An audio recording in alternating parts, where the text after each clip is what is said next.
Please note, this video is about the classy American chiffon cake, not the so-called Japanese chiffon familiarized in some Asian countries. So it's less eggy and applies the baking powder as a tradition. Now I'm done with preaching how to beat egg white to gain the best volume cliché, as if everything was your technique's fault if the volume was not there. But do you know, sometimes it's just a problem of the eggs themselves, not you.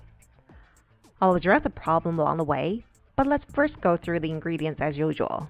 You will need 5 to 6 eggs, cashew sugar, and some salt. Then cake flour and baking powder as dry ingredients, and some neutral flavored oil, water or whey in my case, and lemon juice as wet ingredients. Optional is 1 lemon zest and some vanilla paste or extract. Let's take a look at the egg size difference. In the same batch of retail eggs, averaging 50 grams per egg, which is medium in the US, you may get about 12 grams per egg yolk or 14 grams per egg yolk. As a result, you may end up with about 50 grams out of 4 yolks, or sometimes 54 grams. But wait, do larger or smaller eggs make a difference? So here are 3 eggs weighing respectively 58 grams,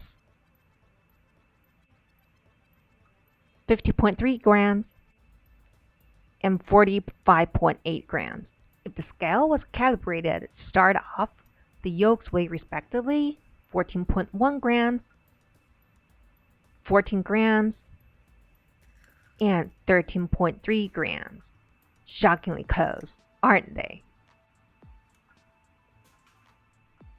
In the US, most baking recipes call for large eggs. This means if I use 4 large or medium eggs called by a recipe, I'd be at least 1 egg short in reality, and every time the cakes vary. You may jump to the end to see the 3 results out of different measurements. So for me, to get 72 grams of yolks, I have to add an extra egg. Then of course, most of the time they're overweight and I have to get rid of the extra. Next is easy. To the egg yolk, add water or whey, followed by the oil and lemon juice. Use a whisk to mix vigorously. By the way, I don't add a castor sugar here, as it drags water from the yolk quickly. That could result in tough proteins. Also, there's enough fat and liquid added to prevent the yolks from forming skin. Eventually, you will get an emulsion. Now do the same to the egg whites, getting rid of some to reach the right weight. To that, add the salt, and then up we go with the glorious egg white beating process. Add 1/3 of the sugar when the whites just get foamy. Add another 1/3 of sugar when they gain some volume. And add the last 1/3 of sugar at soft peak. Do beat on low all the way through to avoid uneven air bubbles.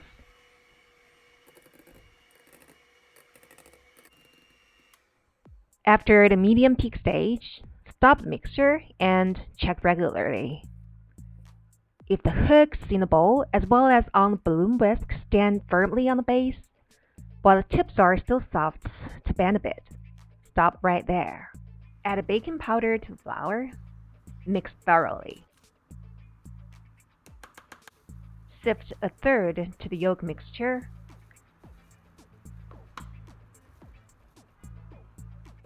Whisk to combine till it becomes smooth.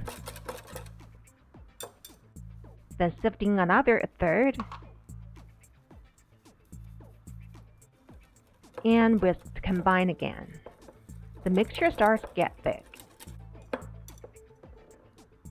Lastly, sifting the last 1/3 of the flour mixture and whisk till no lumps are visible.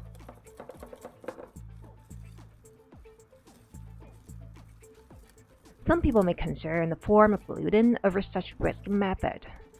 Unless your hand power is greater than the stand mixer, it's really unnecessary. I'll show you the texture later. Add the vanilla paste. Briefly whisk to combine. Now add about a quarter of the meringue to the mixture and use a spatula to mix.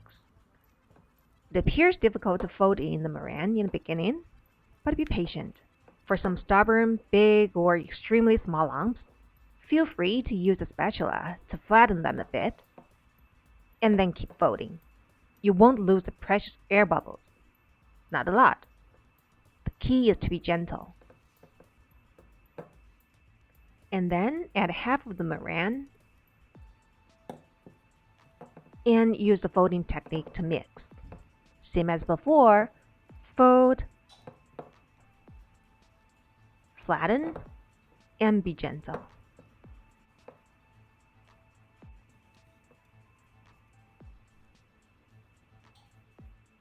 Lastly, add the remaining half of the meringue and fold again. I'm comfortable with such a small bowl, but if you don't, do remember to use a big bowl in the first place. There will be bajillions of small lumps that won't go away. So you can switch to the egg beater to give it a final mix.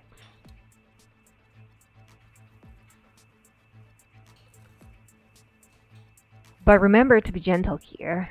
As you see, I'm using the same folding technique. Do not whisk or beat, and certainly do not be violent. You don't want a deflated batter.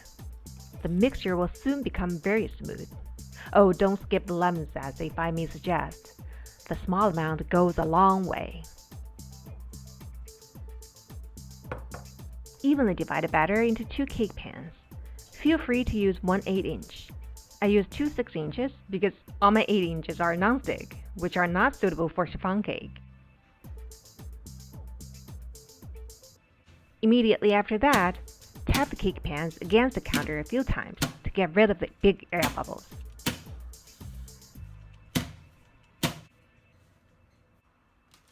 Then immediately put them in a preheated oven and bake for about 40 minutes.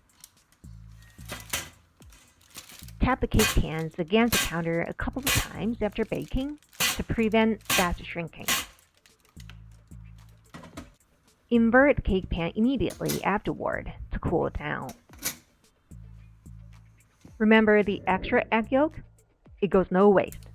Let's make a cheat custard sauce. In a mini pot, add 50 ml of milk and 2 teaspoons of white sugar. Slide in the yolk and turn the heat on to extremely low.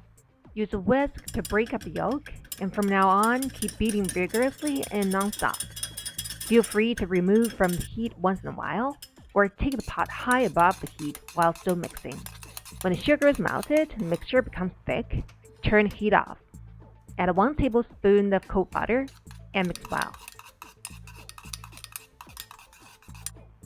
Lastly, add a drop of vanilla and mix. The custard should be thick enough to coat a spoon.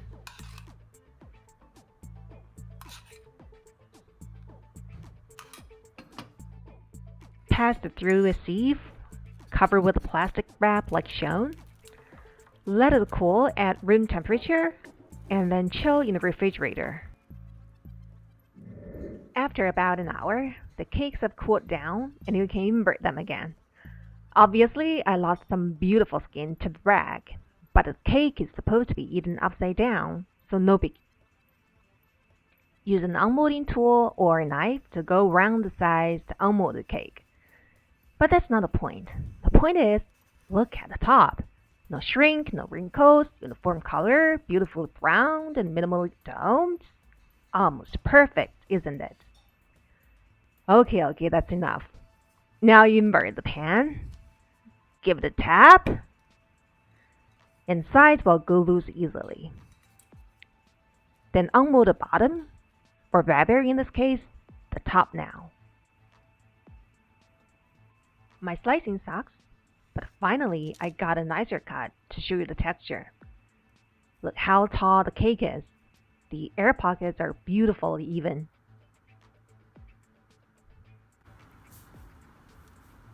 Squeeze however you like, and it'll spring back as is. I know you can't feel it, but if you can hear, it already sounds very moist over squeezing.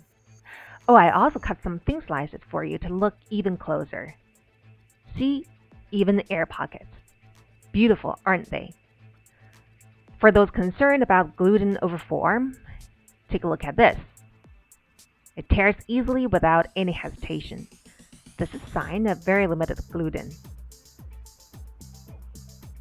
So how does the egg size affect cake volume? This is a batch of 4 medium eggs plus 1 white, which are 19 grams of yolk left. I scooped some batter from the right to the left and opened the oven door halfway to cover with a foil, so the right looks a bit funkier than the left.